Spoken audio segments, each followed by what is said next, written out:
Viggo Mortensen, who's a really, really good actor. And it's a psychological thriller. And it's sort of different than the original, but sort of the same idea. Further question. This gentleman in the middle. Can we have a microphone? Thank you.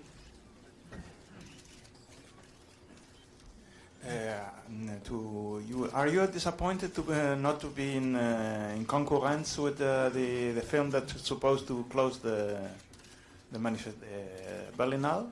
What? You were in Sliding Doors. Yes. Yes. You are disappointed not to be in this festival with this thing competition. Well, I guess what happened. I don't know exactly what happened, but. No, I mean, no, it's okay. I think, it's coming out later in America now, so it's not coming out in America until I think the end of April. So that probably has something to do with it, but it's a nice movie. Further questions? I have a question to you. Early on, you were talking about how you're sort of self-taught actress. And you said it's good to be a self-taught actress in one way. It's good and bad. Can you talk about the good part? Why? Sure. I think that oftentimes when people have too much training, it gets too cerebral. A lot of times, actors who've been to conservatories and have been told this is the way that you act, I think you can see it. And I think that a lot of times they take perfectly good, talented actors and actresses and just beat it out of them. I see it a lot, especially, with English actors who are among like the most naturally gifted actors I've ever worked with. A lot of them, I think, completely, if they go to RADA or they're with the RSC, if they don't hold on to their own instincts, they just are told, like, this is how you do it. This is the only way, and then they become sort of, overly studied. It can happen. But I think that, it's also invaluable. I mean, the movie that I'm working on now, the actors are all English, and they all went to the RSC, and they're all brilliant. I don't know what the hell I'm doing. I'm trying to catch up and learn. But hopefully it'll work out okay. Okay, we have a question here, right inside, middle section. First thing, just mentioning, thank you very much, Mr. Paltrow, that you came to the festival. You gave some light, I think, to the festival.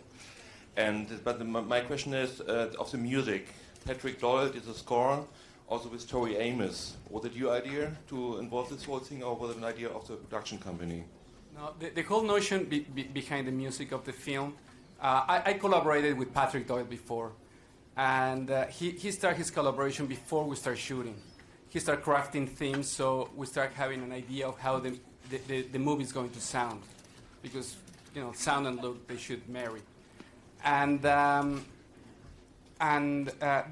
what happened in the process, what we did is that he created the whole score for the film, and as we wanted this very eclectic sound, then we approached different artists for them to perform Patrick's music or to work together with Patrick with his themes. And that was the case, for instance, with Tori Amos or with Pulp. Some other artists took Patrick's themes and and those themes inspired them to do their songs. But most of the music that is in the film is commissioned, especially for the film. Okay, we have a last question here on the left-hand side. Miss Paltrow, Baz Ballyboy, Daily Mail, London. What preparations are you making for Shakespeare in Love? You said just now that you're sort of doing all sorts of stuff, and I think you play a boy at some point in the film, don't you? Yes. And you didn't ask my earlier point about your English accent. Did you base it on anyone? For Sliding Doors? Thanks. The Sliding Doors accent, actually, I have a lot of my friends in London, I just sort of based it on the way they talk. Which was really fun, and it was funny because it got to the point where the crew when I would use my American accent, they would think that I was putting on an American accent in between takes, which was nice. But for this film, I have I'm doing an English accent, obviously, and it's a more received accent, the older style. As I said, I work with somebody from the Royal Shakespeare Company every day, which is just thrilling. And I have my dialect coach who I work with every day. And then, you know, we're in the middle of rehearsals now, so we're going through and we're having dancing lessons, and then I have to learn to ride side saddle next week. So I'm I'm learning a lot on this one. So we had a last question, but this is a final question here on the left-hand side. I'd like to try one of these personal questions. What is it like if your boyfriend's best friend is the boyfriend of your girlfriend? What? As far as I know, Ben Affleck is your see you? boyfriend, so you're friends with Winona Ryder, and Matt Damon is with her, so I'd like to know about that dynamic. Well, I could tell you, but then I'd have to kill you.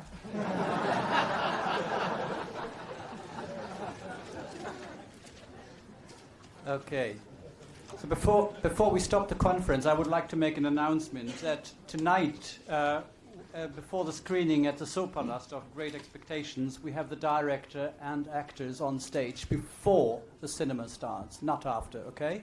Now, I'd like to thank you for having been with us. Spend all the time and wish you the very best luck for your film. Thank you very much. Thanks very much.